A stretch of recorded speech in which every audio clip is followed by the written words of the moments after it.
ప్రభువైన యేసుక్రీస్తు నామములో మీకు అందరికీ వందనాలు సమర్పిస్తున్నాను. ఈరోజు మనం కొన్ని ముఖ్యమైనటువంటి విషయాలు ఆలోచన చేయబోతాం.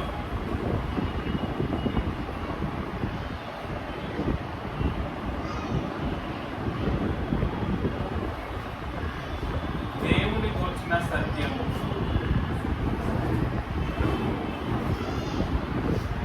The truth about God.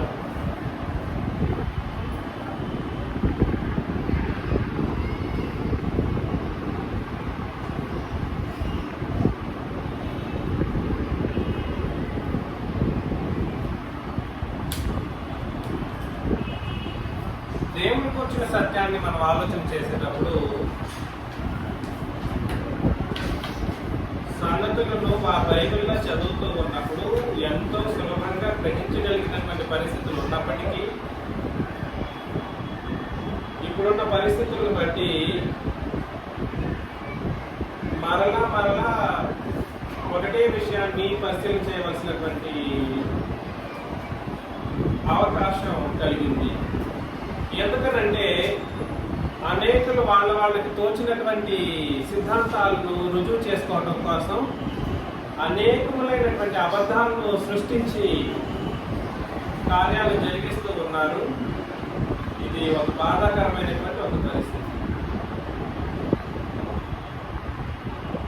దేవుడు అనేటువంటి సంగతులను మనం పరిశీలన చేయాలి.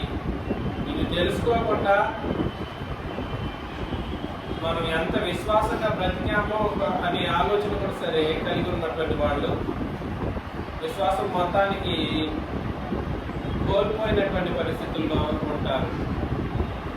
కానీ దేవుడికి వచ్చినటువంటి తర్జన భర్జనలను బట్టి దేవుడు విశ్వాసం అనే కోణంలో కాకుండా దేవుడు అనగానేమిటో మనం ఈరోజు పరిశీలన చేయబోతాం. మరలా చెప్తున్నా, ఈ తేడాగా గుర్తించండి. దేవుడు విశ్వాసము అనే దేవుడిని విశ్వసించే కోణంలో ఆలోచన చేయట్లేదు. ఈరోజు మనం ఈ కోణంలో ఆలోచన చేయట్లేదు. ఈ కోణంలో ఆలోచన చేయాలనంటే కేవలం క్రొత్త నిబంధన ప్రకారం మాత్రమే జరగాలి. దేవుడు నీకు ఎలా తెలుసు, దేవుడిని నువ్వు ఏమని విశ్వసించావు అని మనకు ఎవరైనా ప్రశ్న వేసినప్పుడు నేను క్రొత్త నిబంధన ప్రకారమే దేవుడి గురించి విన్నాను, క్రొత్త నిబంధన ప్రకారమే దేవుడికి సంబంధించినటువంటి సంగతులు నేను గుర్తించాను అని విశ్వాసాన్ని బట్టి మాట్లాడవలసినటువంటి బాధ్యత నేడు ఉన్న ప్రతి మనుషులకు ఉంది, నేడున్న ప్రతి క్రైస్తవులకు ఉండాలి.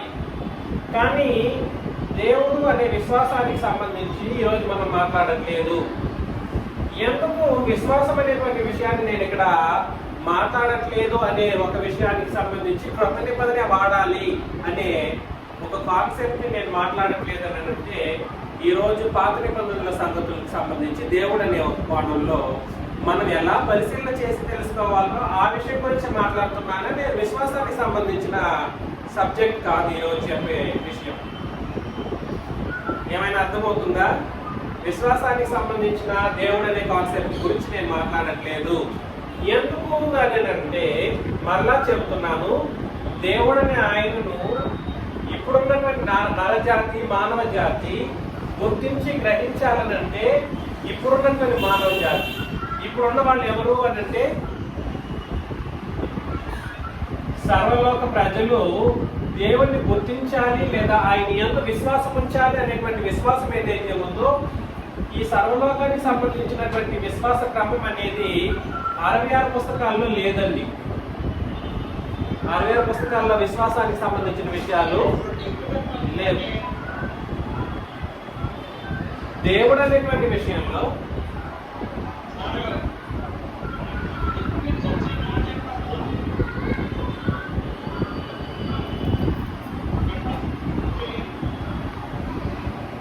దేవుడు అనే విషయంలో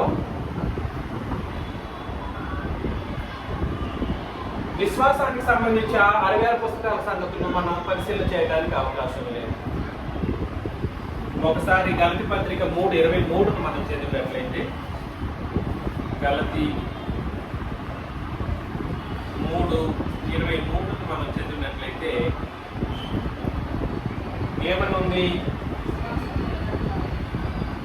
విశ్వాసము వెల్లడి కాక మునుపు ఇక ముందుకు బయలుపరచబడము విశ్వాసమును అవలంబింపవలసిన వారమై చెరలో ఉంచబడినట్టు ధర్మశాస్త్రమునకు లోనైన వారమైంది అని అన్నాడు.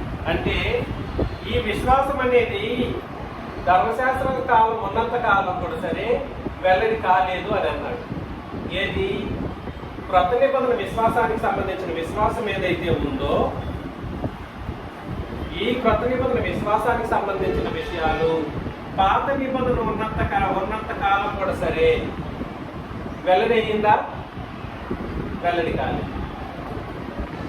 అదేవిధంగా రోమిలకు రాసిన మొదటి పత్రికలో రోమిలకు రాసిన పత్రిక 16వ అధ్యాయము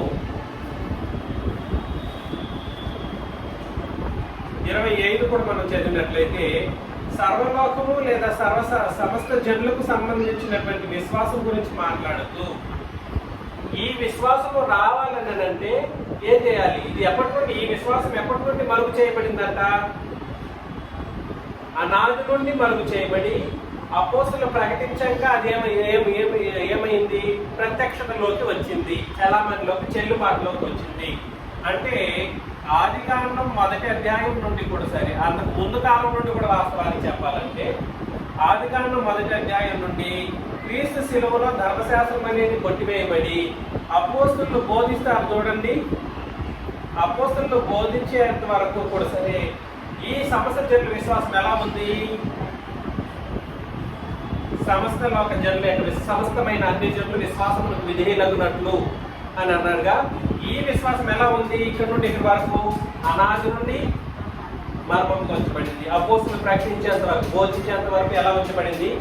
మర్మంగా ఉంచబడింది. అందుకనే అన్నాను, దేవుడు అనే కాన్సెప్ట్ నేను పరిశీలన చేస్తున్నాం.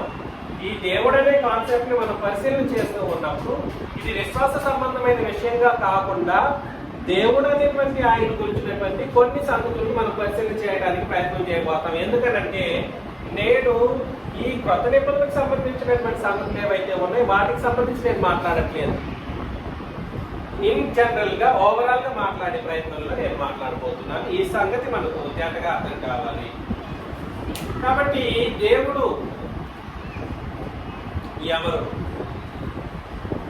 ఎవరు అనేటువంటి ఆలోచన మనం ఎల్లప్పుడూ చేయబద్ధులమై ఉన్నాము. దేవుడు గురించినటువంటి సంగతులకు సంబంధించి క్రొత్త నిబంధన చట్టం కానీ అటు పాత నిబంధన చట్టం కానీ ఏం చెప్పిందో మనం పరిశీలన చేయబోతాం. ఆదికాండం 1వ అధ్యాయం 1వ వచనాన్ని మనం చదివినప్పుడు, ఆదికాండం 1వ అధ్యాయం 1వ వచనాన్ని మనం చదివితే, ఆదియందు దేవుడు భూమి ఆకాశములను ఏం చేశాడు? సృజించెను. ఆదియందు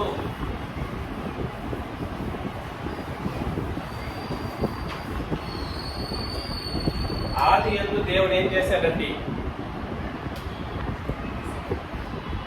ఆదియందు అనేది ఏమిటి? కాలం. దేవుడు ఏం చేశాడు? భూమి ఆకాశాలను ఏం చేశాడండి? సృజించెను. ఈ సృజించెను అనేటువంటి ఈ మాట ఇక్కడ హెబ్రీ భాషలో సింగులర్ గా రాయబడిందండి. సింగులర్ అంటే ఏంటి? ఏకవచనం.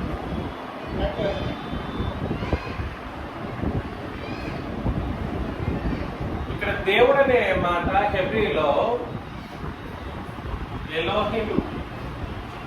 నేను కలిపి రాయట్లేదు, ఎందుకంటే ఇది మనకు కరెక్ట్ తెలియాలి కాబట్టి. ఇక్కడ ఎలోహిం అనేటువంటి మాట, దేవుడు అనే మాట రెండు ఒకటే. దేవుడు అనే మాటను ఎలోహిం అని రాస్తారు. వాస్తవమైన విషయం ఏమిటంటే గుర్తుపెట్టుకోండి,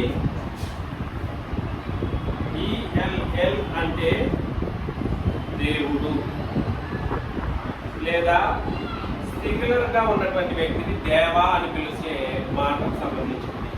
ఏమని? ఈఎల్ అని అంటే దేవుడు లేదా దేవా అని పిలుస్తారన్నమాట. ఇది హెబ్రూలో. హిమ్ అంటే ఏమిటి? హెచ్వైఎం హిమ్ అని అంటే ఇది బహువచన పదం, ప్లూరల్.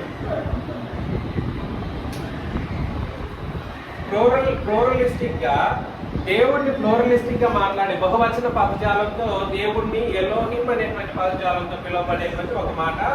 కాకపోతే ఇది పుంలింగానికి సంబంధించినటువంటి మాట. హిమ్ అనేటువంటి మాట పుంలింగం.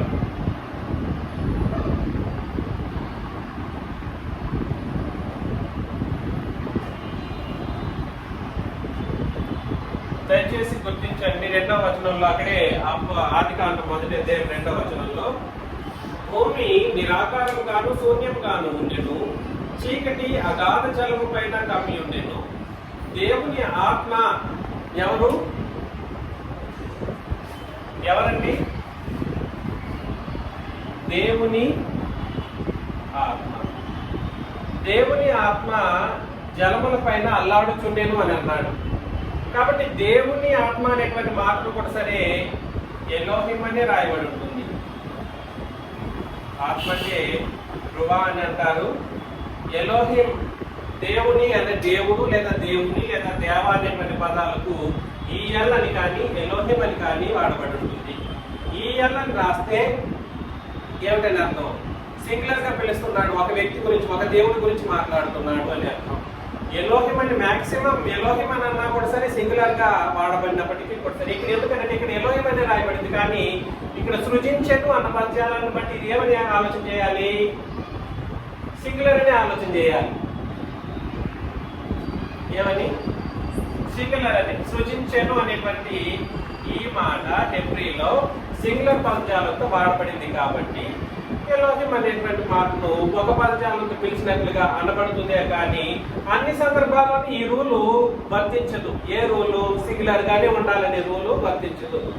ఈ మధ్య కాలంలో కాదు, దాదాపు ఒక 7-8 సంవత్సరాలుగా దేవుడు అక్కడే అనేటువంటి ఒక అబద్ధ బ్యాచ్ ఒకటి ఏం చేశారంటే ఈ విషయాలన్నింటినీ చూపెడుతూ మనుషులు హెబ్రీ అంటే భయపడిపోతారు, హెబ్రీ భాష అంటే భయపడిపోతారు. కాబట్టి ఇక్కడ సింగులర్ అని చెప్పి ఈ తండ్రి దేవుడు ఒకటే అని చెప్పడానికి అయినటువంటి ప్రయత్నంలో చాలా అబద్ధాలు సృష్టించడం ద్వారా తమ వైపుకు మనుషుల్ని లాక్కెళ్ళిపోతూ నరకం వైపు నడిపించేటువంటి పరిస్థితులు కనబడుతూ ఉంటాయి. ఇక్కడ ఎలోహిం అనేటువంటి మాట సందర్భానుసారంగానే మనం పరిశీలన చేయాలి. ఇది ఒకరా లేదా ఇద్దరా లేదా ముగ్గురా అనేటువంటి మాట. ఎలాగా? సందర్భం ఇంపార్టెంట్. సందర్భాన్ని బట్టి కాంటెక్స్చువల్ రీడింగ్ అనేది ఒకటి ఉంటుంది. కాంటెక్స్చువల్ రీడింగ్ ని బట్టి మాత్రమే we ought to understand if it is talking about the singularity or the plurality. బహువచనం కానీ ఏకవచనం అనేది సందర్భాన్ని బట్టి ఆలోచన చేయవలసినటువంటి మాటనే కానీ అన్ని సందర్భాల్లోనూ ఏకవచనం అని చెప్పడానికి లేదు, అన్ని సందర్భాల్లోనూ బహువచనమే అని చెప్పడానికి కూడా లేదు. ఇది మనం ఖచ్చితంగా అర్థం చేసుకోవాల్సినటువంటి మాట. ఇక్కడ ఈయన సింగులర్ అనేటువంటి దేవుడని తండ్రికి సంబంధించినటువంటి మాటగా ఆలోచన చేసినప్పటికీ ఇక్కడ దేవుని ఆత్మ అనే వేరొక వ్యక్తి ఉన్నారు చూడండి, దేవుని ఆత్మ. ఈయన కూడా ఎలోహిం అనే రాయబడింది. ఈయన ఎవరు? పరిశుద్ధాత్మ. దేవుని ఆత్మ ఇస్ ఈక్వల్ టు ఎవరు? పరిశుద్ధాత్మ. ఈయన కూడా ఎలోహిం అనే వాడబడినందుకు ఈయన ఒక ఆయన అనేటువంటి ఒక పరిస్థితుల్లో కూడా మనకు అర్థమైపోతుంది. ఈయన యొక్క క్రియారూపాన్ని కూడా సరి ఆలోచన చేసినప్పుడు దేవుని ఆత్మ జలముల పైన ఏం చేస్తూ ఉన్నాడు? అల్లాడుచుండెను అని అక్కడ చెప్పబడినటువంటి అల్లాడుచుండెను అనేటువంటి మాట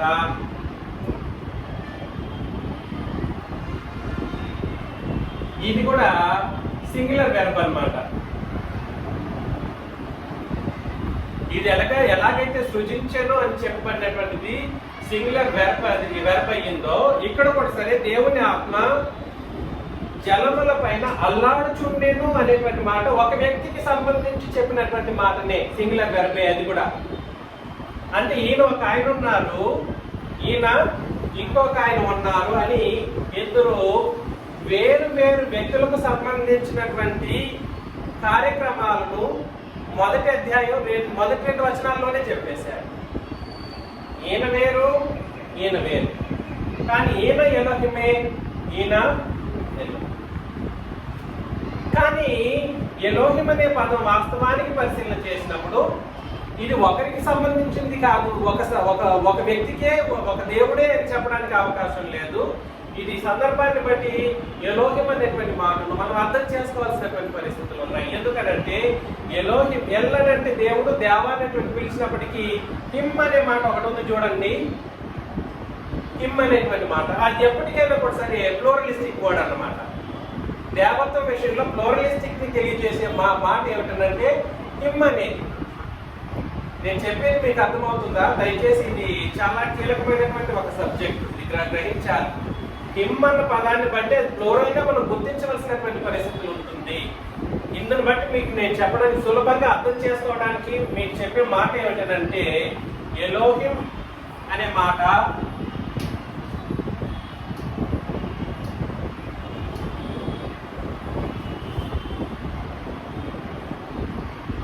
ఏక బహువచన సమ్మేళనం.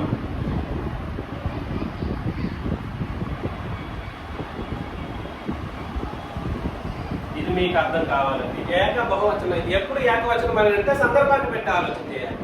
ఇక్కడ చెప్పబడినటువంటి ఆయన ఒక వ్యక్తికి సంబంధించి మాట్లాడుతున్నాడా, లేదా ఇక్కడ ఇతర అనేకులకు సంబంధించి మాట్లాడుతున్నాడా అనేది మనకు అర్థం కావాలి. ఏకవచనంలో మాట్లాడినప్పుడు ఏకవచనంగా దేవుడు అని తండ్రి గురించి మాట్లాడుతున్నాడని, లేదా యెహోవా అని తండ్రి గురించి మాట్లాడుతున్నాడని గుర్తించాలి. అదేవిధంగా ఇంకొన్ని సందర్భాలు మనం పరిశీలన చేయబోతాం. ఆ సందర్భాల్లో ఎలోహిం అనే పదం వాడబడినప్పుడు దాన్ని ఎలా పరిశీలన చేసుకోవాలో మనం ఆలోచన చేస్తాం. 26వ వచనం చదివినట్లయితే అది ఆదికాండం మొదటి అధ్యాయం 26లో, ఆదికాండం మొదటి అధ్యాయం 26 మనం చదివినప్పుడు దేవుడు, నేను గుర్తు చేస్తున్నాను,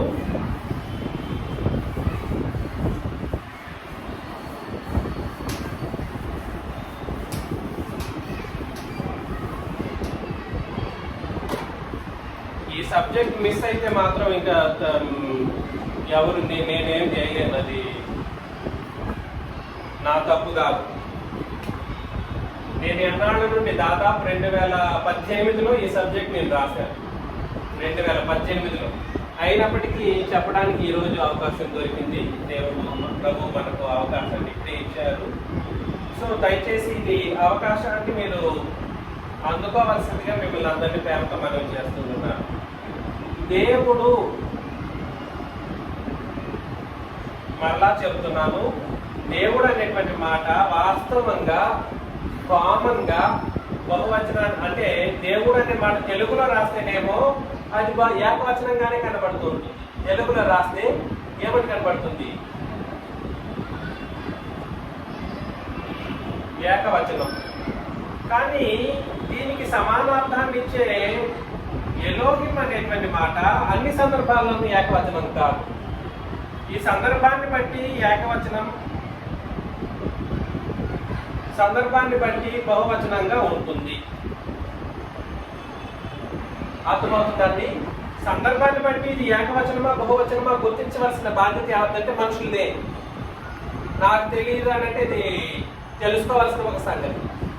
కాబట్టి ఎలోహిం అనండి ఈ పదజాలం ఎప్పటికీ కూడా సరే సందర్భాన్ని బట్టి ఇది ఏకవచనంగాను, సందర్భాన్ని బట్టి బహువచనంగాను ఉంటుందన్నటువంటి సత్యాన్ని లేఖనాలు పరిశీలన చేయడం ద్వారా మనకు గుర్తించగలం. ఇప్పుడు ఏమన్నాడంటే దేవుడు అంటే ఏకవచనంగానే మాట్లాడినప్పటికీ కూడా సరే ఏం చెప్పాడంటండి? 26 దేవుడు ఏం చెప్పాడు? మన స్వరూపమందు. ఈ దేవుడు ఏం చెప్పాడనంటే మన స్వరూపం అన్నడా, మన పోలిక.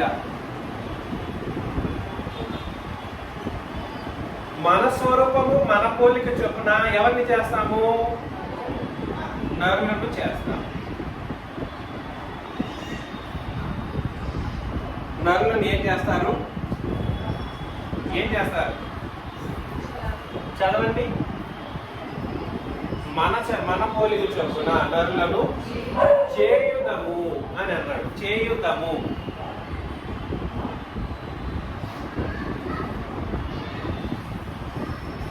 ఏంటండి ఇక్కడ దేవుడేమో ఒక ఆయన ఏకవచనంగానే ఆలోచన చేసినప్పటికీ దేవుడు తండ్రి చెబుతున్నాడు. ఎవరితో చెబుతున్నాడు? ఎవరితోనో చెప్తున్నాడు. ఉదాహరణకు ఎవరితోనో చెప్తున్నాడు. ఎవరో వాళ్ళు మనం పరిశీలన చేయాలి.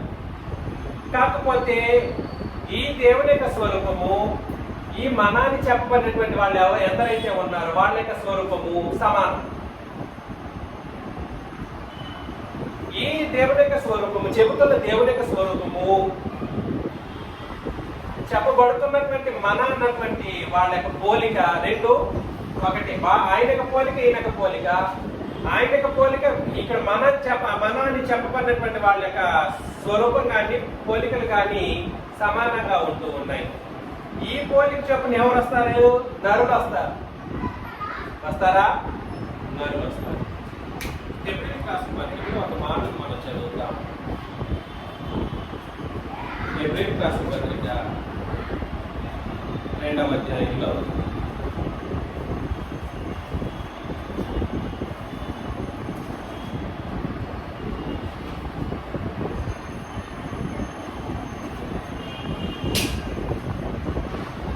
ఎబ్రీ పత్రిక 2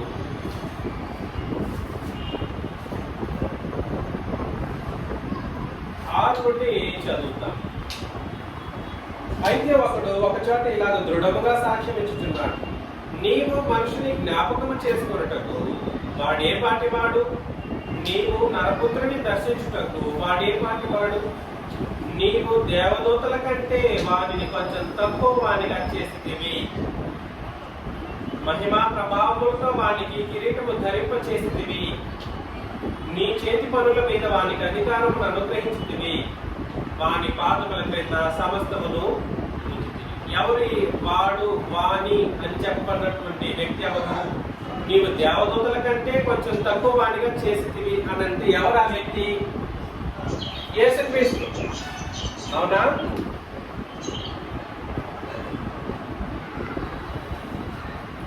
యేసుక్రీస్తు భూమి మీదకి వచ్చినప్పుడు దేవదూతల కంటే తక్కువ వాడిగా చేయబడ్డారు. అంటే భూమి మీదకి పంపబడినప్పుడే కాదు, పరలోకంలో ఉన్నప్పటికైనా కూడా సరే, ఏనాడు యేసుక్రీస్తు అయినా కూడా సరే, పరిశుద్ధాత్మ అయినా కూడా సరే, లేదా తండ్రి అయిన దేవుడైనా సరే,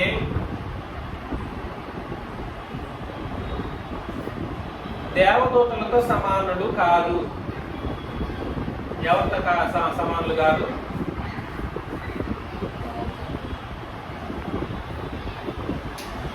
దేవదూతలతో సమానం కాదు.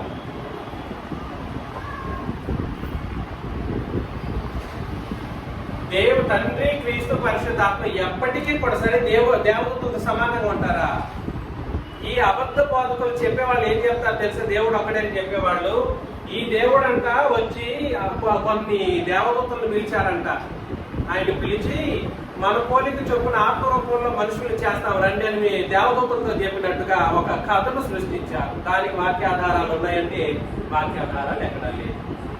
ఎక్కడో చెప్పాలంటే ఈయన వచ్చి మన స్వరూపం అంటే అర్థం ఏమిటంటే ఈయన దేవుని యొక్క స్వరూపము, దేవదూతుల యొక్క స్వరూపం ఒకటైతేనే ఆ మాట సరైనదిగా ఉంటది.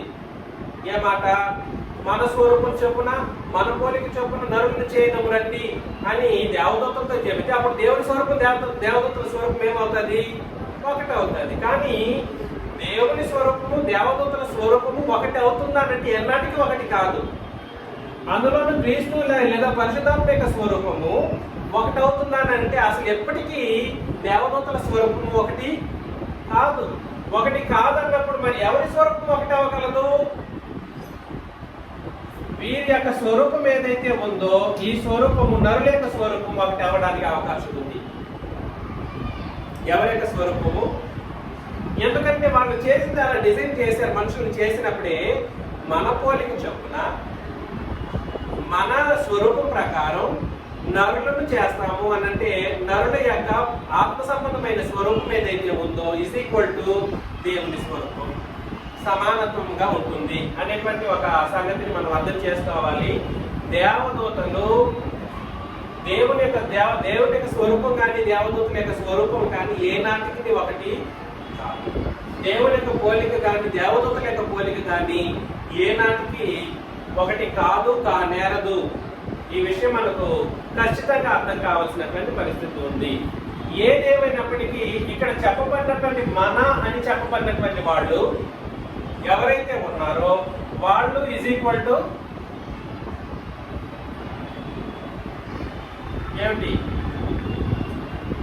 దేవుని స్వరూపంతో సమరూపం కలిగినటువంటి వాడు.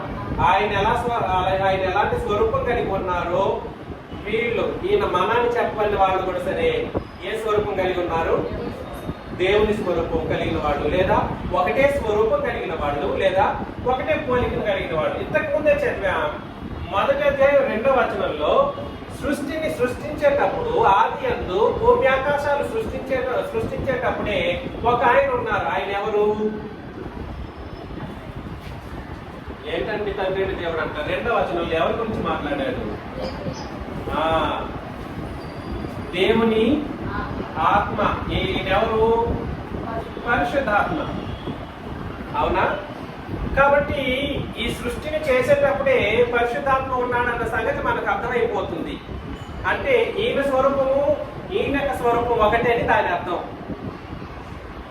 ఈ సృష్టిని సృష్టించేటప్పుడే ఇంకొక ఆయన కూడా ఉన్నాడు. ఆయన ఎవరో హెబ్రీ పత్రిక మొదటి అధ్యాయంలోనే చెప్పేస్తాడు.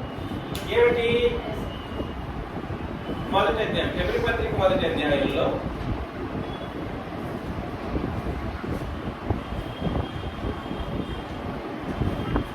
మొదటి వచనం నేను చదువుతాను. పూర్వకాలమందు నానా సమయముల్లోను నానా విధములుగాను ప్రవక్తల ద్వారా మన పితరులతో మాట్లాడిన దేవుడు ఈ దినముల అంతమందు కుమారుని ద్వారా మనతో మాట్లాడిను. ఆయన ఆ కుమారుని సమస్త మనకు వారసునిగా నియమించెను. ఆయన ద్వారా ప్రపంచములను నిర్మించెను. ప్రపంచాలనంటే ఈ సృష్టి ఆరంభంలో ఎవరున్నారనే విషయం మనకు అర్థమైపోతుంది. తన కుమారుడైన యేసుక్రీస్తు ఉన్నారన్న సంగతి మనకు స్పష్టమవుతుంది. అవును కదండి, యేసుక్రీస్తు ఉన్నారు. ఇంకా అక్కడే చెప్పేశాడు. ఇంకా 6వ వచనంలో ఆయన భూలోకంలో ఆశపూర్తి మరలా రప్పించినప్పుడు దేవుని దూతలందరూ ఆయనకు నమస్కారం చేయవాలని చెప్పుచున్నాడు. తన దూతలను వాయువులుగాను తన సేవకులను అన్ని జ్వాలలుగాను చేసుకున్నవాడు అని తన దూతల గురించి చెప్తున్నాడు. కానీ తన కుమారుని గురించి అయితే దేవా ఏమని పిలుస్తున్నాడు? ఇక్కడ చెప్పబడినటువంటి దేవా అనేటువంటి మాట సృష్టి ఆరంభంలో ఆయన గురించి చెప్పాడంట. సృష్టి ఆరంభంలో ఏంటో పరిస్థితి అక్కడ మాట్లాడితే దేవా అని చెప్పి ఇక్కడ చెప్పబడినటువంటి దేవా అనేది కూడా సరే ఎలోహిం అనే పదాన్ని సూచిస్తుంది, లేదా ఎల్ అనే పదాన్ని సూచిస్తుంది. ఈఎల్ఎల్. మరలా చదువుతాం. దేవా నీ సింహాసనం నిరంతరం నిలిచినది. క్రీస్తు యొక్క సింహాసనం ఎప్పటి నుండి ఎప్పటి వరకు ఉంది? క్రీస్తు యొక్క సింహాసనం ఎప్పటి నుండి ఎప్పటి వరకు ఉంటుంది? చెప్పారు ఆన్సర్ అక్కడే ఉంది. నేను ఇప్పుడే చెప్పాను కదా, ఎల్లప్పుడు అంటే సకల యుగముల రాజు అని తండ్రిని మాత్రమే చెప్తూ ఉంటారు. సకల యుగముల రాజు అని ఎవరిని మాత్రమే చెప్తారు? అబద్ధ బోధకులు. క్రీస్తు సకల యుగముల రాజు కాదు అని అంటూ ఉంటారు. అది బొమ్మాటికి తప్పు. ఇక్కడ యేసు ప్రభు గురించి మాట్లాడుతూ నీ సింహాసనము, తండ్రిని దేవుడే చెప్తున్నాడు. దేవా యేసు ప్రభువుని పిలిచి నీ సింహాసనము నిరంతరము నిలిచినది, నీ రాజదండము న్యాయార్థమైనది. రాజదండం అంటే సింహాసనానికి అగేన్ ఏలుబడికి సంబంధించినటువంటి మాట. రాజదండం న్యాయార్థమైనది. నీవు నీతిని ప్రేమించితివి, దుర్నీతిని ద్వేషించితివి. అందుచేత దేవుడు నీ తోడి వారి కంటే నిన్ను హెచ్చించినట్లుగా ఆనంద తైలముతో అభిషేకించను. అది అండర్లైన్ చేసుకోవాలి ముఖ్యంగా. 10లో ఏమన్నాడు? మరియు ప్రభువా, నీవు ఆదియందు భూమికి ఎవరు వేశారు పునాది? ఆదియందు భూమి ఆకాశాలు సృష్టించబడినప్పుడు దేవుడు ఉన్నాడు అంటే తండ్రి. పాత నిబంధనలో యెహోవా ఈయనున్నాడు. ఆదియందు భూమి ఆకాశాలు సృష్టించేటప్పుడు దేవుని ఆత్మ ఉన్నాడు. ఆదియందు పునాది వేసింది కూడా ఎవరని చెప్తున్నాడు? యేసుక్రీస్తు. ఉన్నాడా? ఉన్నాడు.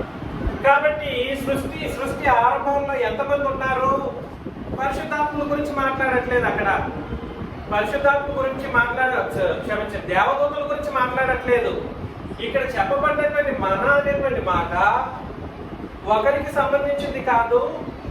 కాకపోతే ఈ మనాన్ని చెప్పబడినటువంటి వాళ్ళు ఒకటే స్వరూపం కలిగిన వాళ్ళు, ఒకటే పోలికలు కలిగినటువంటి వాళ్ళు. అది దేవత్వపు సంగతికి సంబంధించినటువంటి విషయం. చేయుదము అనేటువంటి మాట బహువచనమా ఏకవచనమా?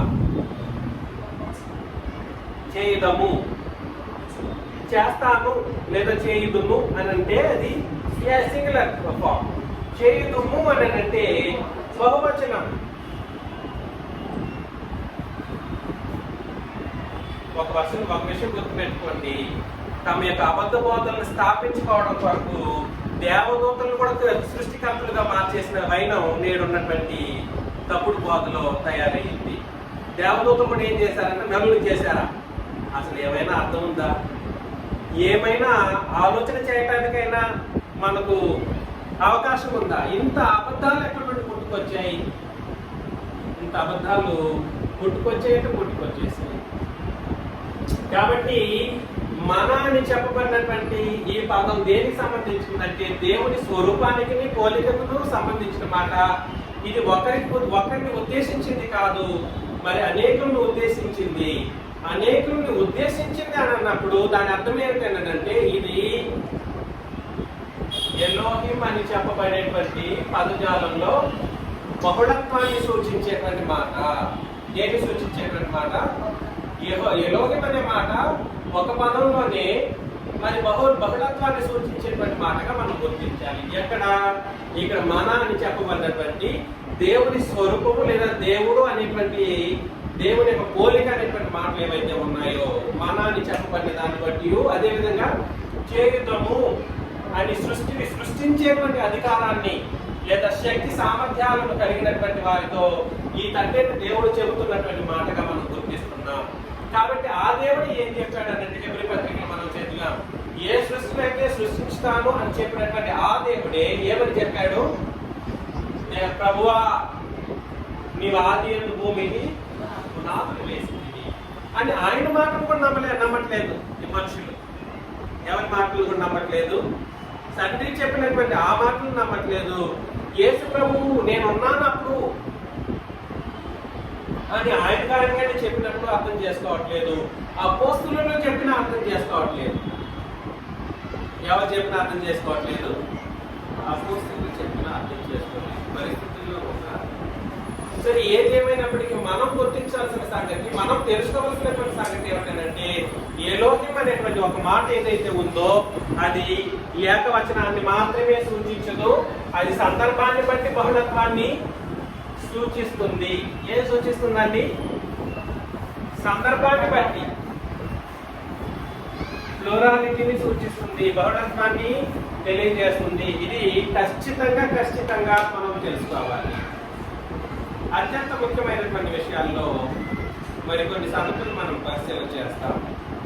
నిర్గమకాండం 20వ అధ్యాయం 23వ వచనాన్ని మనం చదివినట్లయితే, నిర్గమకాండం 20వ అధ్యాయం 23.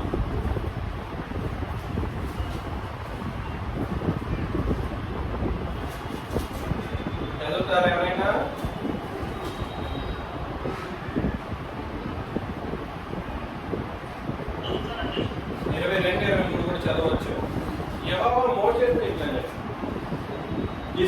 ఇశ్రాయేలీయులతో ఎలాగూ చెప్పు, నేను ఆకాశం నుండి మీతో మాట్లాడుతున్నని మీరు గ్రహించితిరి. మీరు నన్ను కొలుచుచు వెండి దేవతలనైనను బంగారు దేవతలనైనను చేసుకొనకూడదు. ఇక్కడ ఒక పదం వాడబడింది. ఏమిటి ఆ పదం? యెహోవా అనే దేవుడు చెప్తున్నాడు.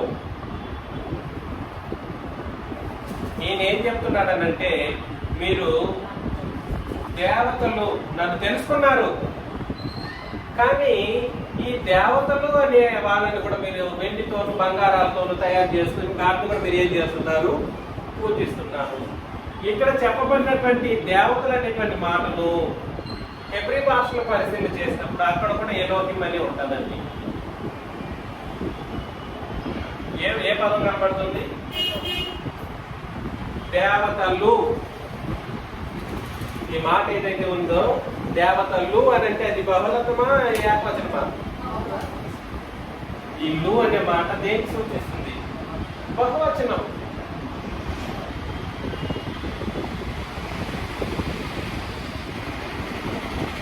ఎలోహిం అనేటువంటి మాట ఈ దేవతలకు చెప్పబడినటువంటి మాట కూడా సరే ఎలోహిం అనే వాడబడింది. అక్కడేమో దేవుడు అనే మాటను మనం చదివినప్పుడు వీళ్ళు అటు తిప్పి ఇటు తిప్పి దేవదూతలతో చెప్పాడు దేవుడు అని చెప్పేసి అటు ఇటు మార్చి చెప్పారు. అది అక్కడ ఒకవేళ ఒప్పుకోవాల్సి వచ్చినప్పటికీ కూడా సరే, ఒప్పుకోవడానికి అక్కడ ఏమీ లేదు. ఒకవేళ అక్కడ ఒప్పుకున్నా కూడా సరే, ఇక్కడ దేవతలు అని చెప్పబడినటువంటి మాట కూడా సరే, దేవుడు అని చెప్పబడిన మాటకి ఎలోహిం అని రాయబడిన ఆ మాటని దేవతలు కూడా రాయబడింది. ఇప్పుడన్నా ఒప్పుకుంటారా? ఇప్పుడన్నా ఒప్పుకోవాలి. ఇప్పుడు కూడా ఒప్పుకోవాలి. ఎందుకంటే వాళ్ళు చూపించిన వచనాలు గ్రహించగలిగే మనోనేత్రాలు వాళ్ళకి లేదు. అదేవిధంగా కీర్తనల గ్రంథంలో కూడా ఒక వచనం మనం చదివినట్లయితే 82వ అధ్యాయం 1వ వచనంలో, కీర్తనల గ్రంథం 82:1 చదువుతారా?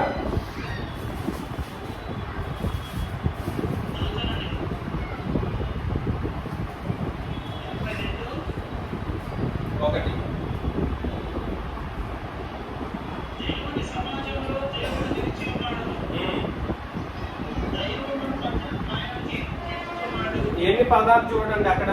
మొదటేమో దేవుని సమాజంలో, దేవుని సమాజంలో, దైవములు. దేవుని అనే మాట సింగులరా ప్లూరలా? సింగులరే. దీనికి ఎలోహిం అనే మాట వాడబడింది. దైవములు ఇది సింగులరా ప్లూరలా? ప్లూరల్, బహువచనం. దీనికి ఎలోహిం అని రాయబడింది. దేనికి? ఇటు దేవుడు అని ఏకవచనంతో రాయబడిన మాటకు ఎలోహిం అని రాయబడింది. ఇక్కడ దైవములు అని బహువచనంలో రాయబడినప్పటికీ అక్కడ ఏమని రాశాడంటే ఎలోహిం అనే రాశాడు. 6వ వచనం కూడా అక్కడనే చదివేస్తే,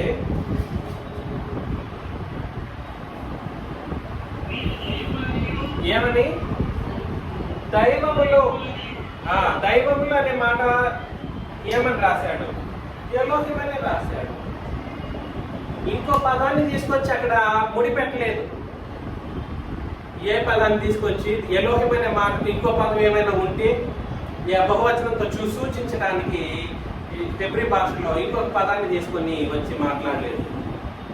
రచయితలు, ఆనాడు రచయితలు ఎవరైతే రాశారో వాళ్ళు హెబ్రీ భాషలో రాసినప్పటికీ కూడా సరే, వాళ్ళు ఎక్కడా కూడా సరే దీనికి వ్యత్యాసం ఉన్నట్లు కనబరచలేదు. కానీ తర్జమా చేసినటువంటి వాళ్ళు ఎవరి గురించి చెప్పడానికి ఆయన ప్రయత్నం చేస్తున్నారో అలాగా సరిగా ఎటువంటి పొల్లు పోకుండా కరెక్ట్ గానే తర్జమా చేశారు. దైవములు అక్కడ ఎలోహిం అని రాసినంత మాత్రాన ఏకవచన పదాలతో వాడకుండా ఎలోహిం అనే పదాన్ని ఉపయోగించి దైవములు అని రాశారు. దైవములు అని రాసినప్పుడు ఏం అర్థమైందనంటే ఈ ఎలోహిం అనేటువంటి మాట అటు ఏకవచనానికి ఇటు బహువచనానికి ఏకకాలంలో వాడబడింది. అర్థమవుతుందండి? అర్థమవుతుందా? కాబట్టి ఈ విషయం మనకు జాగ్రత్తగా అర్థం కాకపోతే మాత్రం ఎలోహిం అనేటువంటి ఒక మాటకు ఇతరత్ర వ్యక్తులు అనేక రకాలుగా అపార్థం చేసుకుంటూ దేవుడు ఒక్కడే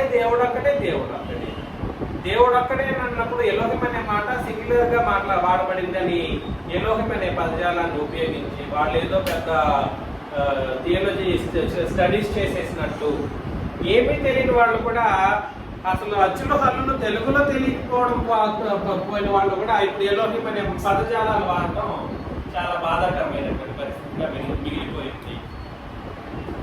ఇక్కడ మనం గుర్తించవలసినటువంటి మరొక ముఖ్యమైనటువంటి విషయాన్ని మనం పరిశీలన చేయాలండి. మనం గుర్తించవలసినటువంటి మరొక ముఖ్యమైనటువంటి విషయం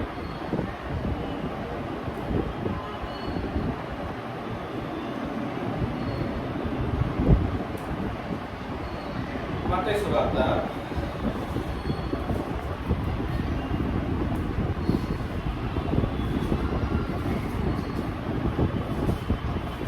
16వ వచనము.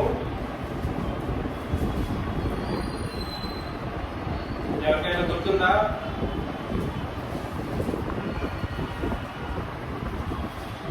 మత్తయి సువార్తలో 27వ అధ్యాయం 46 మనం చదివినట్లయితే,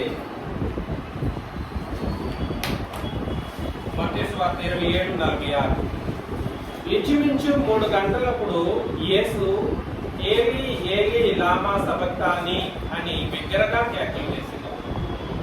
ఆ మాటకు నా దేవా నన్నెందుకు చేయి విడిచితివని అర్థము అని అన్నాడు. కాబట్టి ఏలీ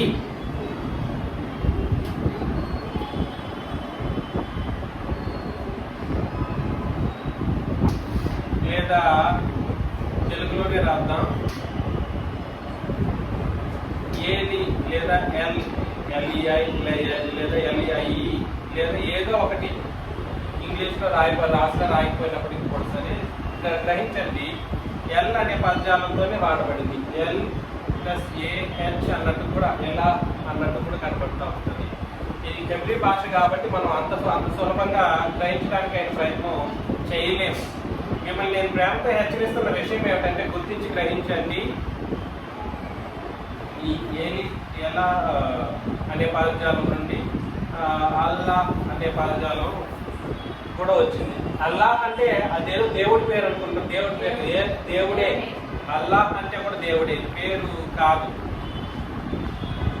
సరే, ఏది దాంట్లో ఇంకా మార్క్స్ వార్తలో 15:34లో ఎలోయి లామా సబక్తాని అనేటువంటి పదజాలం ఏదైతే ఉందో అది కూడా అక్కడ కనబడుతుంది. ఈ ఏలి లేదా ఎలోయి అనేటువంటి పదజాలాలు ఏవైతే ఉన్నాయో అది ఏ భాష? యేసు ప్రభు మాట్లాడిన వాడుక భాష ఏమిటి?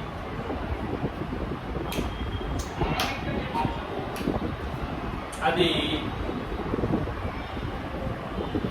హెబ్రీ యొక్క న్యూ ఫామ్ అన్నమాట.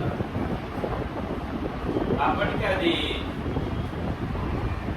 ఉన్నటువంటి లాంగ్వేజ్ అది అరామిక్ అన్నమాట. అరామిక్ అంటారు ఇంగ్లీష్ పరంగా.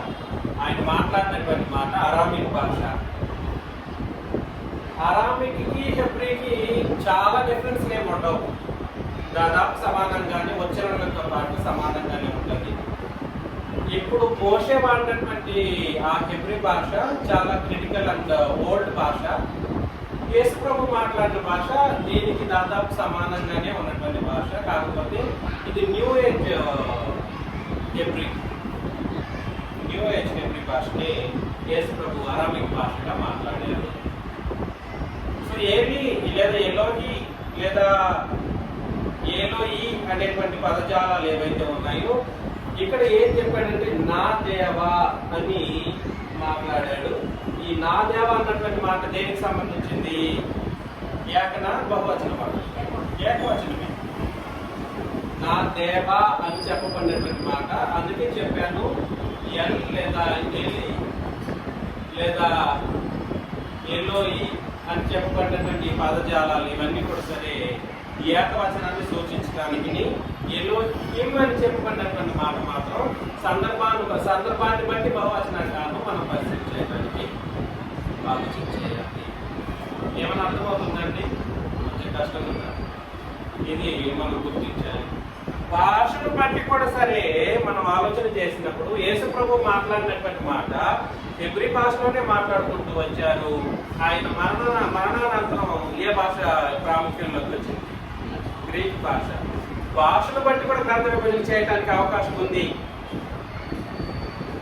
భాషను బట్టి కూడా సరే నేనైతే 7-8 రకాలుగా కూడా గ్రంథ విభజన చేయగలను. ఒకటి కాలాన్ని బట్టి, 2 నిబంధనలు, ముఖ్యంగా నిబంధనలు బట్టి చేయాలి.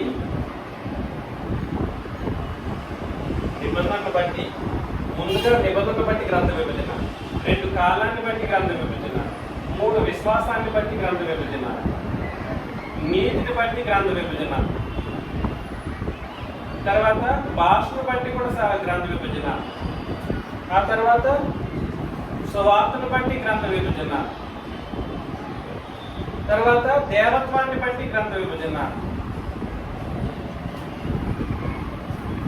అర్థమవుతుందా? దేవత్వాన్ని బట్టి గ్రంథ విభజన చేయగలిగినటువంటి వాడు ప్రపంచంలో లేరు. ఇది మనం ఎప్పుడైనా పరిశీలన చేస్తాం. ఇలాగా నిబంధన విభజన చేసేటప్పుడు భాషను బట్టి చేయాలంటే యేసు ప్రభు బ్రతికినంత కాలం కూడా సరే హెబ్రీ భాషలోనే ఆయన మాట్లాడారు. అన్ని భాషలు ఆయన చెప్పగలిగే సామర్థ్యం, శక్తి సామర్థ్యాలు ఉన్నప్పటికీ కూడా సరే ఆయన యొక్క ఓన్ లాంగ్వేజ్ ఏమిటంటే అరామిక్ భాష. ఇది హెబ్రీ భాషకి సమానమైన భాష, హెబ్రీ భాషకు సమానమైనటువంటి భాష. ఆయన మరణానంతరం గ్రీక్ వాళ్ళు వచ్చి అప్పుడు ఖచ్చితంగా అందరూ గ్రీకే మాట్లాడాలన్నటువంటి ఉద్దేశంతో అన్ని కార్యక్రమాలు జరిగించారు. ఏదేమైనప్పటికీ మిమ్మల్ని ప్రేమతో నేను హెచ్చరిస్తున్న విషయం ఏంటంటే ఎలోహిం అనేటువంటి ఒక పదజాలంలో ఇంకొక మాట గుర్తుపెట్టుకోండి. మరలా ఇక్కడ ఇంకొక తప్పు కూడా ఉంది.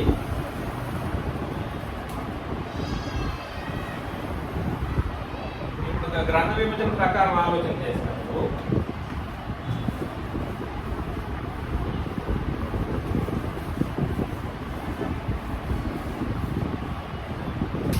మీకు తెలుసు కదండి, నిర్గమకాండం 6వ అధ్యాయం 3వ వచనం ప్రకారం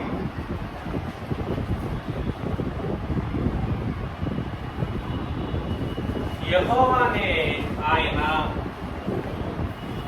ఎలా పరిచయం అయ్యాడంట అక్కడ అంతకు ముందున్నటువంటి మనుషులకు, పిల్లల మీద ఉన్న వాళ్ళకి.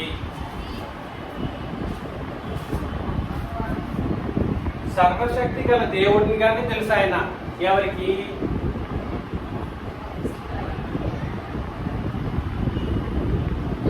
అబ్రహాము, ఇస్సాకు, యాకోబు అనేటువంటి వాళ్ళకి.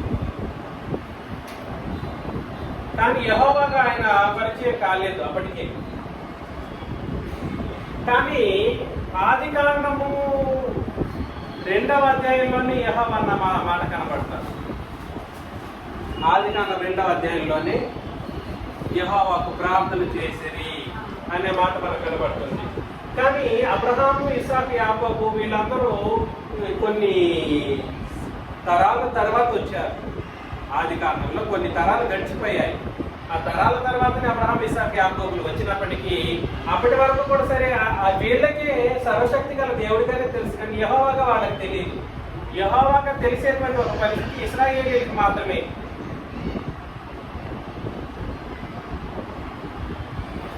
ఇశ్రాయేలీయులకు, అదేవిధంగా మోషేకి ఆయన యెహోవాగా తెలుసు. తను తాను పరిచయం చేసుకున్నప్పుడు నా పేరు ఇది అని తండ్రి దేవుడు వ్యక్తపరచుకుంటారు. నేను ఇశ్రాయేలీయులకు అబ్రహాం, ఇస్సాకు, యాకోబు అనేటువంటి వారికి సర్వశక్తి కలిగిన పేరు దేవుడినిగానే వాళ్ళకి తెలుసు. యెహోవాగా నేను వాళ్ళకి తెలియదు. కానీ యెహోవా అనే పదం ఆదికాండం 2వ అధ్యాయంలోనే కనబడుతుంది. మరి ఎలా అది సాధ్యం? ఇక్కడేమో ఆయన చెప్పేశాడు నేను సర్వశక్తి గల దేవుడిని, కానీ యెహోవాగా తెలియదు. అది ఎలా సాధ్యం? 2వ అధ్యాయంలోనే యెహోవా అని పేరు వాడబడింది. అంటే అర్థం ఏమిటంటే ఆదికాండం నుండి ద్వితీయోపదేశ కాండం వరకు జరిగిన సంగతులు ఏవైతే ఉన్నాయో వాటినన్నింటినీ జరిగిపోయిన తర్వాత, ఈ కార్యక్రమాలన్నీ జరిగిపోయిన విషయాలు మోషే రాశాడు. 2000 సంవత్సరాల కాలంలో జరిగిపోయిన సంగతులు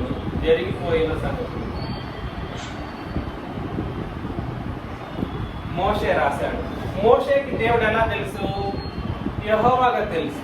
అందుకని ఈ పేరును ఉపయోగించి ఆదికాండం నుండి రాసేశాడు మోషే. అర్థమవుతుంది నేను చెప్పింది? మోషేకి యెహోవాగానే తెలుసు కాబట్టి యెహోవా అన్న పేరు ఆదికాండం నుండి రాశాడు. ఎందుకంటే బ్యాక్ డేటెడ్, ఇదంతా జరిగిపోయిన 2000 సంవత్సరాల తర్వాత రాశాడు మోషే. ఇవన్నీ జరిగిపోయి ఆదికాండం నుండి ద్వితీయోపదేశకాండం వరకు జరిగిపోయిన తర్వాత బ్యాక్ డేటెడ్ గా కూర్చొని జరిగిపోయిన సంగతులను పరిశుద్ధాత్మ తెలియజేయడం ద్వారా ఇతను పెన్ను పట్టుకొని రాశాడు. ఏం రాశాడు. ఇవన్నీ కొన్ని ఫ్లోలో వచ్చే మాటలు కూడా మన వాళ్ళు ఏం చేస్తారంటే ఉపయోగించుకుంటూ ఉంటారు. అదేదో తప్పు చెప్పినట్టు. కానీ ఏది గ్రహించాలని అది గ్రహించండి, ఏది వదిలిపెట్టాలని అది వదిలిపెట్టాలి. సరే, ఏదేమైనప్పటికీ ఈ విషయాలను మనం అర్థం చేసుకుంటున్నప్పుడు ఇక్కడ దేవునికి సంబంధించినటువంటి విషయాలు, ఎలోహిం అనేటువంటి మాట ఏదైతే ఉందో, ఈ ఎలోహిం అనేటువంటి మాటను ఆలోచన చేస్తూ ఉన్నప్పుడు ఈయన ఒకటి గురించే మాట్లాడుతున్నాడా? ఎస్, ఆయన ఒకటి గురించే మాట్లాడుతున్నాడు. కానీ ఇదే పేరు మీదుగా పరిశుద్ధాత్మ గురించి కూడా అనేక సందర్భాలు లేఖన భాగాలు రాయబడుతుంది పాత నిబంధనలు. అదేవిధంగా ఇదే పేరు మీదుగా, దేవుడు అనే పేరు మీదుగానే యేసుక్రీస్తుకు సంబంధించిన విషయాలు కూడా రాయబడి ఉంటాయి. దాన్ని మనం గుర్తించి గ్రహించవలసినటువంటి బాధ్యత మనం. అయితే ఈ సంగతులన్నీ జరిగిపోయిన తర్వాత ఇది ఎక్కడి నుండి? ద్వితీయోపదేశకాండం నుండి మోషే రాశాడు. ఏ భాషలో రాశాడంటే హెబ్రీ భాషలోనే రాశాడు. ఏ భాషలో రాశాడు? హెబ్రీ. ఇక్కడ జరిగిపోయినటువంటి సంగతులను ద్వితీయోపదేశకాండం నుండి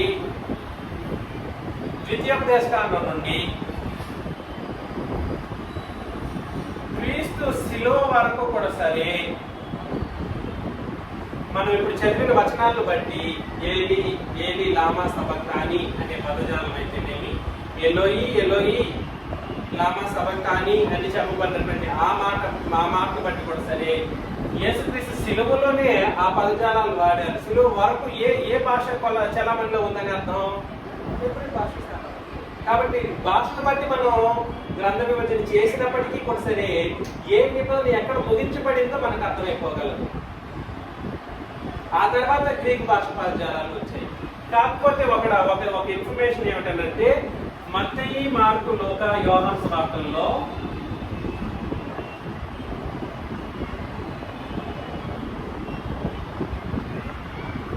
అప్పుడున్నటువంటి గ్రీకుల వలన వాళ్ళు ఈ రాసినటువంటి ఈ రచయితలు వీళ్ళు కూడా సరే, మత్తయి, మార్కు, లూకా, యోహానులో కూడా యేసు ప్రభు మరణానంతరం రాశారు. 33.5 సంవత్సరాల్లో ఆయన మరణించిన తర్వాతనే రాశారు. మరలా గుర్తు పెట్టుకోండి, ఇది ఎలాగ 2000 సంవత్సరాల తర్వాత మోషే జరిగిపోయిన దాన్ని రాశాడు, ఆదికాండం నుండి రాసుకుంటూ వచ్చాడు. అదేవిధంగా ఈ మత్తయి, మార్కు, లూకా, యోహాను అనేటువంటి వాళ్ళు కూడా సరే 33.5 సంవత్సరాలు అనే దానికంటే కూడా సరే యేసు ప్రభు మరణించిన తర్వాత 40 సంవత్సరాల తర్వాతనే రాశారు. యేసు ప్రభు మరణం తర్వాత 40వ సంవత్సరంలో రాయడం ప్రారంభించాడు మత్తయి, మార్కు, లూకా, యోహాను. రాస్తున్నప్పుడు ఏ భాషలో రాస్తుంటారు? హెబ్రీ భాషలో రాయలేదు. అది ఇక్కడ వచ్చిన గొడవ. యేసు ప్రభు మాట్లాడిందేమో హెబ్రీ భాష, కానీ వీళ్ళు రాసిన భాష ఏమిటంటే గ్రీకు భాషలో. అంటే హెబ్రీ ప్లస్ గ్రీకు రెండు కలిపి రాశారు. కానీ 3000 పదాలు, దాదాపు 3000 గ్రీకు పదాలు ఈ మత్తయి, మార్కు, లూకా, యోహానులు వాడారు. మత్తయి, మార్కు, లూకా, యోహాను సువార్తల్లో రాసేటప్పుడు 40వ సంవత్సరం తర్వాత యేసు ప్రభు పుట్టినది మొదలుకొని 40 సంవత్సరాలు అయిన తర్వాత, అప్పటికే 33.5 సంవత్సరాలు ఆయన చనిపోయారు. ఇంకా ఎన్ని సంవత్సరాలు? 6.5 సంవత్సరాలు అయిన తర్వాత మత్తయి రాయడం ప్రారంభించాడు. యేసు ప్రభు గురించి రాసే విషయాలు మళ్ళీ బ్యాక్ డేటెడ్ లో జరిగిపోయిన దాన్ని.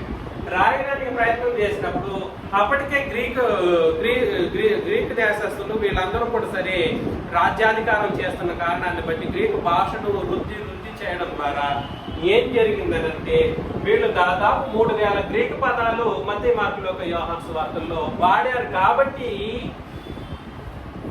రోమన్ క్యాథలిక్ వాళ్ళు ఏం చేశారంటే పాత నిబంధన ఏమో గ్రీక్ అని మలాఖీ వరకు, మత్తయి మార్కు లోకా యోహాను సువార్తల్లో 3000 పదాలు గ్రీకు పదాలు కనబడినందుకు గ్రీకు భాషలో రాయబడిందని వాళ్ళు తప్పుగా గ్రంథ విభజన చేశారు. మరలా భాషను బట్టి వాళ్ళు తప్పుగా గ్రంథ విభజన చేశారు. కానీ లేఖనాలను బట్టి అయితే యేసుప్రభు మాట్లాడిన మాట అరామిక్ అనేటువంటి మాట న్యూ ఏజ్ హెబ్రీ భాష అన్నమాట. అప్పటికి అది చలమణలో ఉన్నటువంటి హెబ్రీ భాష. అది అర్థమవుతుందండి. లేఖనాలను చూడాలన్నా లేదంటే హిస్టరీని చూడాలన్నా, మీరు ఏమైనా అనుకోండి, లేఖనాలు కాకుండా నీ హిస్టరీని బట్టి ఏమైనా మాట్లాడతానంటే అది ఒప్పుకోవడానికి సాధ్యమయ్యే విషయం కాదు. లేఖనాలను బట్టి నేను నమ్మను అని అంటే అలాంటి నమ్మకం అనేది కాదు. వాక్యం ఏదైతే చెప్పిందో దాన్ని బట్టి ఈ యొక్క సంగతులు ఉండాలి. ఇక్కడ సిలువ నుండి వీళ్ళు ఏం చేశారంటే గ్రీకు భాషలో రాశారు.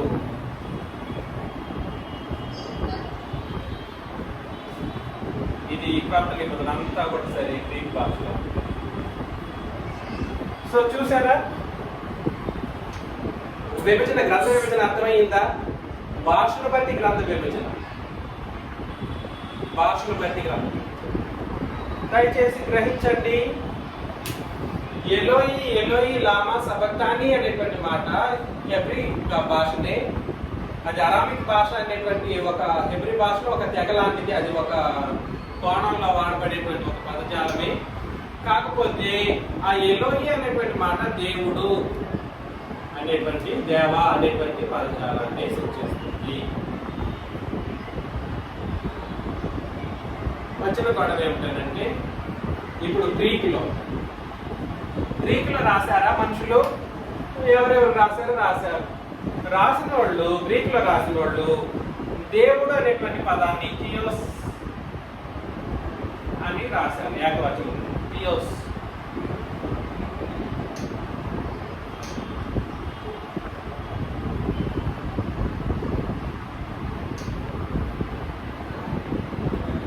గల్ఫ్ పత్రిక 4వ అధ్యాయం. ఇది ఎక్కువ వివరించట్లేదు, టైం కూడా అయింది. ఫస్ట్ క్లాస్కి సంబంధించి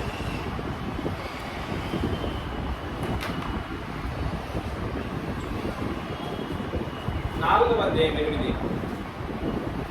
గల్ఫ్ పత్రిక 4:8 అండి.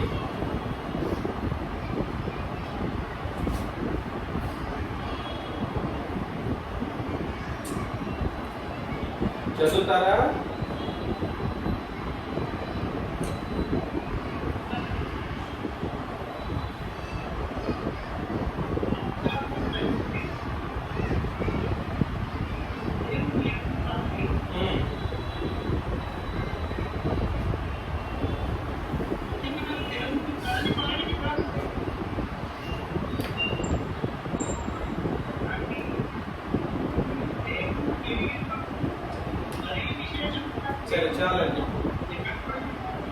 చాలండి. ఆ కాలమందు మీరు దేవుని ఎరుగని వారై, ఆ తర్వాత నిజమునకు దేవుళ్ళు కాని వారికి దాసులై ఉంటిరి. ఇక్కడ దేవుని ఎరుగని వారి అంటే దేవుని అనే మాటను లేదా దేవుని అనే మాటను థియోస్ అని రాస్తే, ఇదే మాటలు థియోస్ అనేటువంటి మాటనే ఏమని రాశాడు? దేవుళ్ళు అనే పదజాలాన్ని కూడా రాశారండి. గుర్తుపెట్టుకోండి. హెబ్రీలోనేమో ఎలోహిం అనే మాటను దేవుళ్ళు లేదా దేవుడు అనే మాటకు ఎలాగైతే రాశారో ఒకటే పదాన్ని, అదే పదజాలంతో థియోస్ అనే గ్రీకు పదజాలంతోనే దేవుడు అనే మాటకును థియోస్ అనే ఒక గ్రీకు పదాన్ని వాడారు. అంటే మనం ఏమని అర్థం చేసుకోవాలి? ఇది కూడా సందర్భాన్ని బట్టి ఏకవచనమా, సందర్భాన్ని బట్టి బహువచనమా మనం గుర్తించాలి. థియోస్ అని అనంటే దేవుడు అనే ఒకే ఏకవచన పదాన్ని సూచించడానికి ఉపయోగించడానికి అవకాశం లేదు. ఎందుకంటే దేవుళ్ళు అనే మాట కూడా సరే ఇదే థియోస్ అనే పదమే వాడబడింది. అర్థమవుతుందా? ఇప్పుడు వచ్చిన గొడవ ఏమిటో తెలుసా? ఇప్పుడు అసలైనటువంటి గొడవ మనం అర్థం చేసుకోవాలి. అసలైన గొడవ ఏమిటో తెలుసా అండి?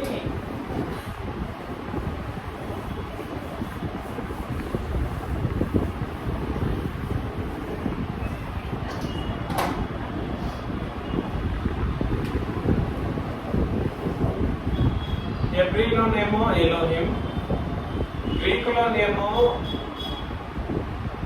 థియోస్. ఈ రెండు కూడా సరే, ఇదేమో హెబ్రీ, ఇది గ్రీకు. అటు దేవుడు అని చెప్పబడింది, ఇటు దేవుళ్ళు అని చెప్పబడడానికి వాడబడింది. అవునండి, వాడబడింది. వచ్చిన గొడవ ఏమిటంటే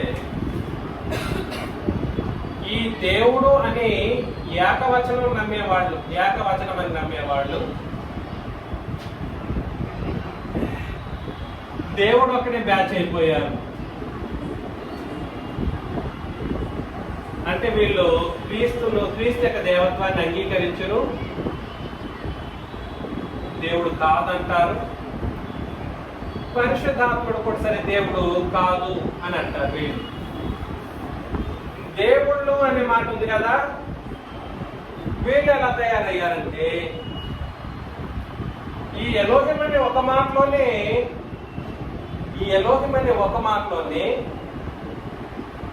దేవుడు ఉన్నాడు,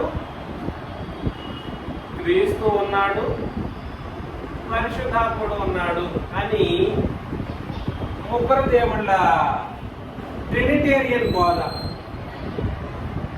ట్రినిటీ, త్రిత్వము.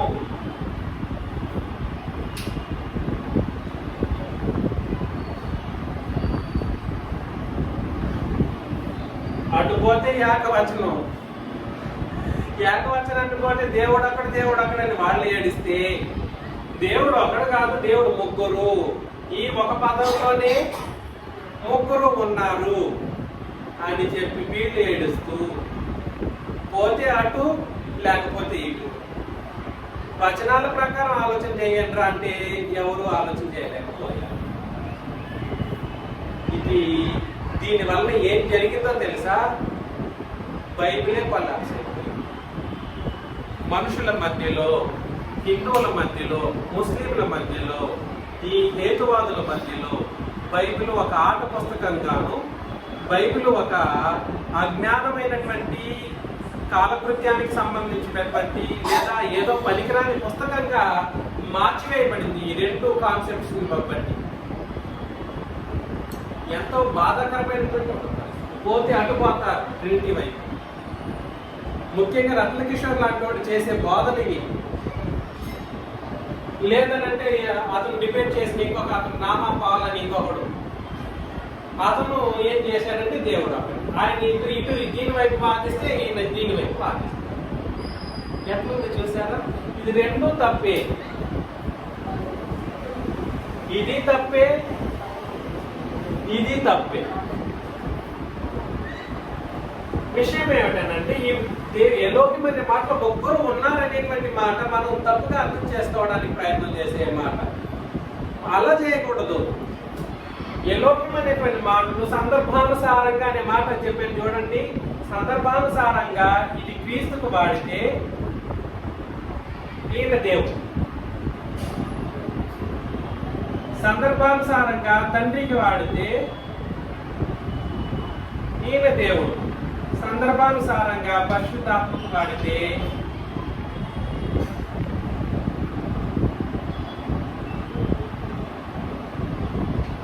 ఈయన దేవుడు. మీ ఎలోహిం అనే మాటలో ముగ్గురు ఉన్నారని చెప్పేటువంటి బోధ ఉంది. అది ఎంతో మోసకరమైనటువంటి తప్పుడు బోధ. అంతే మోసకరమైన బోధ ఇది కూడా. దేవుడు అక్కడని చెప్పేటువంటి వాడు సందర్భాన్ని బట్టి వాడాల్సినటువంటి పరిస్థితుల్లో దేవుడు అనే పదజాలాన్ని మనం సరిగ్గా అర్థం చేసుకోగలిగినప్పుడు మాత్రమే దేవుడు దేవతకు సంగతులు అనేవి మనకు అర్థమవుతాయి. ఉదాహరణకు ఎలా మోసకరమైనదో ఆలోచన చేస్తాం. ఇక్కడ దేవుళ్ళు అన్నప్పుడు ఎలోహిమని ఎక్కడెక్కడైతే ఉందో అక్కడంతా దేవుళ్ళు అనే మాటను ఆలోచన అప్లై చేసామనుకోండి. రూలు ఏంటండి? ఎలోహిం అనేటువంటి మాటలో ఎక్కడెక్కడైతే దేవుళ్ళు అని రాయబడినప్పుడు అందులోకి దేవుడు ఉన్నాడని, క్రీస్తు ఉన్నాడని, పరిశుద్ధాత్ముడు ఉన్నాడని రూల్ని అప్లై చేసామనుకోండి, ఏమవుతుంది? పితరుల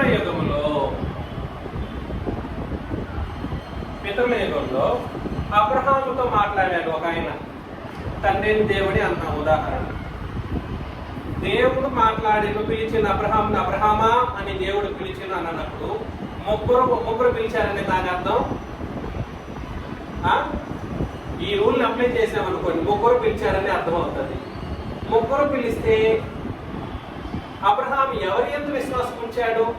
ముగ్గురి యందు విశ్వాసం ఉంచాడా? ఏంటండి? దానికి సంబంధించిన విషయాలు ఏమైనా ఉన్నాయా? ముగ్గురి యందు క్రీస్తునందు విశ్వాసం ఉంచినట్లుగా కానీ, లేదా పరిశుద్ధాత్మ ఎవరో తెలుసుకున్నట్లుగా కానీ అబ్రహాము ఏమైనా సంగతులు గ్రహించగలిగాడు అప్పుడు? లేదు. అలాగా క్రీస్తు శిలువ వరకు ఎందరైతే మాట్లాడారు, శిలువ వరకు గుర్తుపెట్టుకోండి, శిలువ వరకు ఎందరైతే పితరుల కాలం నుండి శిలువ వరకు ఉన్నటువంటి జనాంగము ఎందరైతే ఉన్నారో వాళ్ళందరూ తండ్రికి సంబంధించి కానీ, క్రీస్తుకి సంబంధించి కానీ, పరిశుద్ధాత్మకి సంబంధించి కానీ సంపూర్ణ అవగాహన కలిగి ఉండే అవకాశాలు ఉంటాయా? ఎందుకు అని అంటే ఈయనకు వచ్చినటువంటి క్రీస్తు అనే పేరే కనబడదు, లేదా యాషువ మెస్సియా అనేటువంటి పదజాలం ఏదైతే ఉందో ఆ మెస్సియా అనేటువంటి ఒక ఆయన ఉన్నాడన్నటువంటి విషయమే అక్కడ మనుషులకు తెలియదు. ఆయనకు సంబంధించి ఆయన గురించినటువంటి ప్రవచనాలు చెప్పారు. ఆయన ఎలా ఉంటారు, ఆయన ఏమని నమ్మాలి, ఆయన గురించినటువంటి సంగతులు ఏమిటి అనేటువంటి ఏ విషయము వాళ్ళకి ప్రత్యక్షంగా తెలుసా తెలీదా? తెలియదు. యేసుక్రీస్తు గురించి ప్రత్యక్షంగా విషయాలు తెలుసా పితరుల యుగంలో ఉన్న వాళ్ళకి, లేదా ధర్మశాస్త్ర యుగంలో ఉన్న వాళ్ళకి? ఆయన యందు విశ్వాసం ఉంచేటువంటి ఒక కార్యక్రమం ఎప్పటి నుండి ప్రారంభమైంది? క్రొత్త నిబంధన ప్రకారం సిలువలో. కానీ ప్రత్యక్షంగా ఎప్పుడు అంటే మధ్య మార్గంలో ఒక యోహాను సువార్తల్లో యేసు ప్రభు నా యందు విశ్వాసం ఉంచండి, తండ్రి యందు మీరు విశ్వాసం ఉంచారా, నా యందు కూడా విశ్వాసం ఉంచాలి అని యేసు ప్రభు పాత నిబంధన ప్రకారం వాళ్ళకి బోధించారు యోహాను సువార్తల్లో మనం చదివినప్పుడు. కానీ అది ప్రత్యక్షంగా వచ్చినప్పుడు క్రీస్తు చేసినందుకు వచ్చే విశ్వాసం అది క్రొత్త నిబంధన విశ్వాసానికి సంబంధించిన విశ్వాసం కాదు. కానీ అప్పటి వరకు ఉన్నటువంటి సంగతులు ఏవైతే ఉన్నాయో అవన్నీ క్రీస్తుకు సంబంధించిన ప్రవచనాలే కానీ విశ్వాస సంబంధమైనటువంటి బోధ. ధర్మశాస్త్ర యుగంలోనైతేనేమి, పితరుల యుగంలోనైతేనేమి. అందుకని నేనేం చెప్పడానికి ప్రయత్నం చేస్తున్నానంటే దేవుడు అనే పదజాలంలో లేదా ఎలోహిం అనేటువంటి మాటలో ముగ్గురు ఉన్నారు అని చెప్పి మనుషులను ఒప్పించి చేసేటువంటి బోధ ఏదైతే ఉందో అది అట్టర్ ఫ్లాప్ గా ఫెయిల్. ఎందుకంటే ఈ ముగ్గురికి సంబంధించిన విశ్వాస విషయాలు ఆది కాలం నుండి సరిగ్గా ఉందా? లేదు. ఉదాహరణకు యోహాను సువార్తల్లో కూడా సరే, నేను వెళ్ళి ఆదరణకర్తను పంపిస్తాను అని అన్నారు. యేసు ప్రభు చెప్పారు ఆ మాటను. నేను వెళ్ళకపోతే ఆయన ఏం చేయలేరు, ఆయన రాలేదు, నేను వెళ్ళి ఆయన పంపించాలి ఖచ్చితంగా అని అన్నప్పుడు దేవుడు అని చెప్పిన ప్రతి సందర్భంలోనూ ఆయన పరిశుద్ధాత్మ యొక్క ప్రత్యక్షత డైరెక్ట్ ఉందని అర్థమా? లేదు, అప్పటి వరకు లేదు. ఆయన వెళ్ళిన తర్వాతనే ఆయన వస్తాడు. వెళ్ళి నేను పంపిస్తానంటే ఆయన ఏం చేయాలి? శిలువలో మరణించాలి. కాబట్టి దేవత్వ విషయంలో కూడా సరే గ్రంథ విభజన మీకు అర్థమైందా? దేవత్వాన్ని బట్టి గ్రంథ విభజన. పితరుల యుగంలోనేమో తండ్రిని దేవుడు తన కార్యాలు జరిగించారు. ధర్మశాస్త్ర యుగంలో తండ్రిని దేవుడు ప్లస్ యేసుక్రీస్తు కార్యాలు జరిగించారు. క్రొత్త నిబంధన యుగంలో ఎవరెవరు? తండ్రి, కుమారుడు, పరిశుద్ధాత్మ ముగ్గురు కూడా సరే కార్యాలు జరిగిస్తారు అన్నమాట. ఈ క్రొత్త నిబంధనకు సంబంధించినటువంటి పరిశుద్ధాత్ముడు సృష్టి విషయంలో కార్యం చేసినప్పటికీ నీతికి సంబంధించి కానీ ధర్మశాస్త్రానికి సంబంధించిన విషయాలన్నింటినీ రాయించే విషయంలో పనిచేశాడు, కానీ తన యొక్క ప్రత్యక్షత మాత్రం శిలువ నుండి ప్రారంభమైంది. ఎవరికి ప్రత్యక్షత అంటే మీరు శిలువ నుండి అంటారు, అపోస్తల కార్యములు 2వ అధ్యాయం నుండి పరిశుద్ధాత్మ యొక్క ప్రత్యక్షత ప్రారంభం. నేను చెప్పడానికి ప్రయత్నం చేస్తున్న విషయం మీకు అర్థమవుతుందా? కాబట్టి ఎలోహిం అనేటువంటి మాట సరిగ్గా అర్థం చేసుకోకపోతే ఈ సిద్ధాంతాలు పుట్టుకొస్తాయి. ఇంక ఇట్లాంటి సిద్ధాంతాలు ఎన్నో సిద్ధాంతాలు, ముగ్గురు ఒకటి అనేటువంటి సిద్ధాంతం ఏదైతే ఉందో ఈ సిద్ధాంతానికి సంబంధించే ఇతరత్ర లోకంలో ఉండేటువంటి వాళ్ళు ముందు యెహోవా వచ్చారని, ఆ తర్వాత ఆ యెహోవాని పరలోకానికి వెళ్ళి రూపం మార్చుకుని యేసుక్రీస్తు రూపంలో వచ్చారని, ఆ యేసుక్రీస్తు తిరిగి పరలోకానికి వెళ్ళి రూపం మార్చుకుని పరిశుద్ధాత్మగా వచ్చారని ఇంకొక అబద్ధ బోధ. ఇలాంటి అబద్ధ బోధలన్నీ జరగడానికి కారణం ఏమిటంటే ఈ పదజాలాల్లో మార్పులు, ఈ పదజాలాల యొక్క వాస్తవికతలు గుర్తించకపోవడం. ఈ విషయాన్ని మీరు అందరూ గుర్తించి గ్రహించాలని మొదటి శాసనం చూపిస్తున్నాను.